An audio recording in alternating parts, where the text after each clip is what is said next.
Anyhow, Mark Dubowitz is on the line with us. He's the executive director of the Foundation for Defense of Democracies, defenddemocracy.org. One of the would you call yourselves neoconservatives, Mark? No, Tom. We're actually a nonpartisan organization. Works equally with Democrats and Republicans, and defends democratic values, gay rights, women's rights, minority rights. But you were gung ho for the war in Iraq, right? I was never been working 10 years on Iran, and never worked on the Iraq issue. And, no, I mean your organization. There were people in my organization who supported the war in Iraq. There were others who didn't. We had a pretty lively debate about it at the time. Interesting, because we had a couple of your people on defending it back in 2003. Sure. In any case, you from what I'm reading here, you're saying we should not form any kind of an alliance with Iran whatsoever with regard to what's going on in Iraq right now. Do I have that right? Well, that's right, Tom. I mean, Iran, helped to turn both Syria and Iraq into a jihadist inferno, which threatens American security, and now, ironically, is positioning itself as a firewall against the very violence that it created. Well, aren't the guys ISIS, these jihadis, aren't they being funded by Saudi Arabia, Qatar, Dubai, and us? Well, we're not funding ISIS. We're funding them in Syria. Well, we're not funding ISIS. The United States has been very careful. In fact, if anything, I think our biggest mistake is we haven't supported the moderate secular Syrian opposition. But you're right, the Saudis, the Qataris, and others have been funding the Syrian jihadists. So that's been a... So should we stop, if you want to stop talking to Iran because they're, supporting the al-Maliki government? I mean, is that, I don't understand. The Quds forces that have gone into Iraq have gone in to defend the Iraqi government that we helped set up. Yeah, Tom, it's interesting. I'm in favor of always talking to the enemies of the United States. I was in favor of talking to Iran about its nuclear program. I got no problem talking to the Iranian regime about anything, but let's be very clear about who this regime is. And maybe as a precondition to talking to them about supporting them in Iraq, maybe they should apologize to the families of the servicemen that they helped kill in Afghanistan and Iraq. I mean, I think that is the fundamental difference. Iran has been at war with the United States for over 3 decades. They've killed our men and women, our diplomats, our civilians, our service members.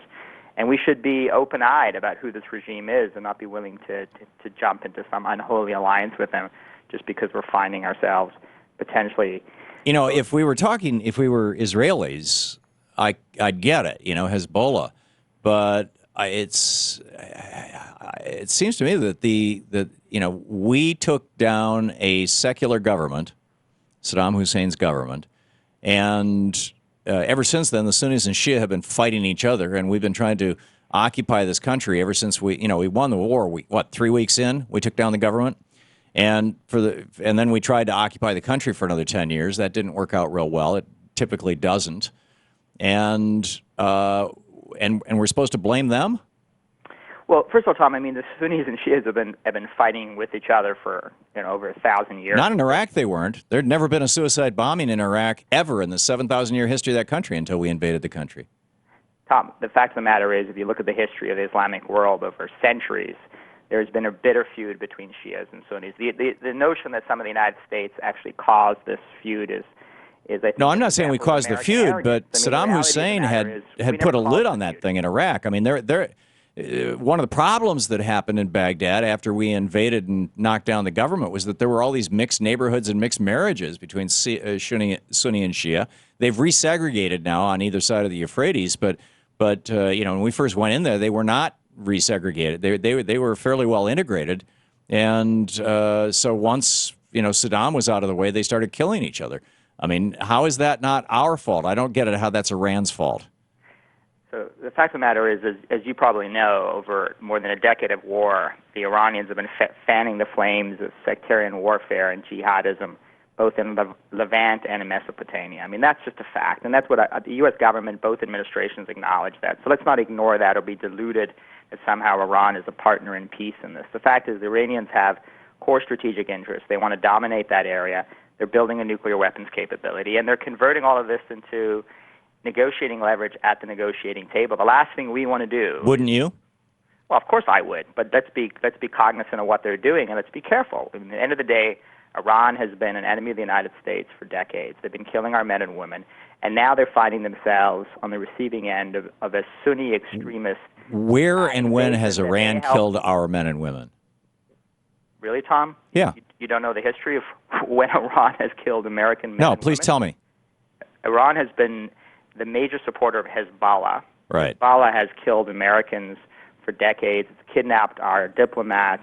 It killed the Marines in Beirut. In Lebanon during the Reagan administration, and Reagan cut and run. The Clinton administration for killing American troops in Saudi Arabia at Khobar Towers. I mean, it goes on and on. I mean, all you have to do is actually. Well, this is where they were going after the Sunnis. I mean, this is all of these things are because we have inserted our, because God put our oil underneath their sand, and we've inserted ourselves into that region. I don't recall there being any Shias on those planes that hit us on 9/11, and I don't recall any Shia. Correct me if I'm wrong. Any Shia Muslims of the what is it, 27 attacks since 9/11 on American soil of Americans? They've all been Sunnis, haven't they? Yeah, Tom. The State Department every year actually has an annual report naming Iran as the leading state sponsor of terrorism in the world. They detail, and you should read. I realize that they're going after and Hezbollah Tom, is a real problem for Israel, but Tom, not for us. You clearly have missed the report because it details in a lot of granularity how Iran, directly and through its proxies, have killed Americans over the years. And I think to ignore that is to ignore an obvious reality that we need to deal with. Now the question: Are they killing Canadians? I'm sorry. Are they killing Mexicans? Iran has, through its proxies, has killed Europeans, killed Argentines, has killed Thais, has killed people all around the world. I mean, again, you got to read the report, Tom. You're obviously not reading the report. You're not up to speed on exactly what Iran has done over the decades. There's a reason why they've been called by our State Department the leading sponsor of terrorism around the world. So, what's your solution for this, Mark? Well, the solution to this is not be deluded into thinking that somehow Iran. Okay, so we're not deluded. What's your solution? Our solution to this is we've got to stop supporting groups in the Middle East that are extremists. We've got to. Okay, so we stop giving them money. We stop supporting them. What's the solution to? Do we bomb them back to the Stone Age? I mean, or do we just walk away from them? Do we do what Ronald Reagan did after they apparently Iran, or I thought it was Hezbollah, killed the 200 and some odd Marines? Reagan just cut and run. He just came back to the United States and said, "That's it. We're out of Lebanon." Isn't that what we should do? Shouldn't we take a lesson from Reagan?